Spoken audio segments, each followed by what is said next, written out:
अस्सलाम वालेकुम व्यूज़, कैसे हैं आप सब। अल्लाह ताला आपको हमेशा खुश रखे। आज आपके साथ बहुत ज़बरदस्त शलजम की भुजिया की रेसिपी शेयर करूंगी और ये बहुत ज़बरदस्त रेसिपी है। इस तरह आप अपनी वेजिस को बनाएं, आपकी वेजिस बहुत डिलीशियस और मज़े की बनेंगी। ये देखें कितनी ज़बरदस्त और कितनी ज़बरदस्त भुजिया बनी है। इस तरीके से आप अपनी भुजिया बनाएं और चैनल को सब्सक्राइब किया करें, लाइक किया करें और शेयर किया करें। आइए अब हम इसको स्टार्ट करते हैं। सबसे पहले लेने हैं जी आपने 1 केजी शलजम। इनको अच्छे तरीके से पील करके कटिंग कर लें, ठीक है। और साथ में हम प्याज लेंगे 2 मीडियम, अदरक लहसुन का पेस्ट, टमाटो लेंगे 4 और रेड चिली लेंगे। उसके बाद जो है वो आपने मेथी कर लेना है, ज़ीरा लेना है 1 टीस्पून और सूखा धनिया लेना है आपने 1 टेबलस्पून, ठीक है। सबसे पहले हम प्याज लेंगे और 1 कप लेंगे, उसमें प्याज को लाइट ब्राउन कर लेंगे, ठीक है। जैसे ही हमारा प्याज लाइट ब्राउन होना स्टार्ट होगा उसमें हम ऐड कर देंगे जी 1 ग्रीन चिली इसमें ऐड कर देंगे, इससे इसका टेस्ट बहुत अच्छा होगा। उसके बाद हम अदरक लहसुन का पेस्ट 1 टेबलस्पून ऐड कर देंगे। उसके बाद आपने इसमें अच्छे तरीके से इसको फ्राई करने के बाद इसमें डाल देने हैं 3 से 4 टमाटो मीडियम साइज़ के, वो हम इसमें ऐड कर देंगे। 1 टेबलस्पून मैंने नमक इसमें ऐड कर दिया है, ठीक है। उसके बाद आप 1 टीस्पून जो है वो हल्दी ऐड कर दें, 1 टेबलस्पून जो है वो मैंने धनिया और 1 टेबलस्पून मैंने सूखी मिर्च ऐड कर दी है, ठीक है।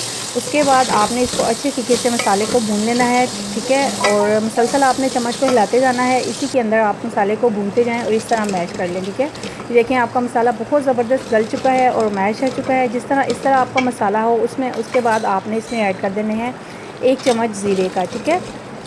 1 टीस्पून आपने इसमें ज़ीरा ऐड करने के बाद इसको अच्छे तरीके से मिक्स कर लेना है। मिक्स करने के बाद हम इसमें ऐड कर देंगे शलजम, ठीक है। 1 केजी शलजम जो है वो इस मसाले में चले जाएंगे। इनको अच्छे से मिक्स कर लिया है और मिक्स करने के बाद अब हम इनको दम पे बनाएंगे, ठीक है। अपने ही पानी में आपकी वेजी जो है वो बहुत अच्छी सी गल जाएगी। ये देखें बहुत ज़बरदस्त से शलजम गल गई है। इस ट्रिप पे आपने डालना है जी पालक। 1 कप मैंने पालक डाल दिया है। पालक डालने के बाद आपने इसको अच्छे तरीके से मिक्स करके तकरीबन 3 से 4 मिनट दम पे लगा देना है। दम पे लगाने के बाद आप देखिएगा कि आपकी जो पालक है अच्छे से गल जाएगी और शलजम के अंदर इसका टेस्ट बहुत अच्छा, बहुत ज़बरदस्त आएगा, ठीक है। इस तरह आपने जो शलजम गलने के बाद इनको अच्छे तरीके से इस तरह मैश करते जाना है क्योंकि आपकी भुजिया की शेप आ जाए, ठीक है। और ये ज़बरदस्त से आपके शलजम की भुजिया रेडी हो जाएगी। ये देखिए जी मैं इसको साथ साथ मैश कर रही हूँ, साथ साथ भून रही हूँ, ठीक है। ये मैश भी हो गए हैं अच्छे से और साथ से अच्छे से बुनाई भी हो गई है, ठीक है।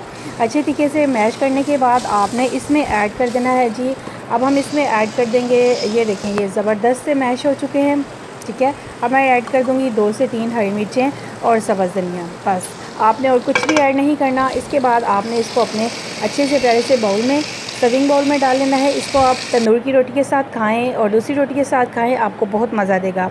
आई होप यूज़ आपको मेरी ये रेसिपी बहुत ज़बरदस्त लगी होगी। ये देखें मैंने इसको इसमें डाल लिया है, सर्विंग बाउल में डाल लिया है। अपने दोस्तों के साथ मेरे चैनल को सब्सक्राइब करें, लाइक करें, शेयर करें और हमेशा खुश रहें, खुशियाँ बाँटें, एक दूसरे का ख्याल रखें और मेरे चैनल को सब्सक्राइब करें। अल्लाह हाफ़िज़।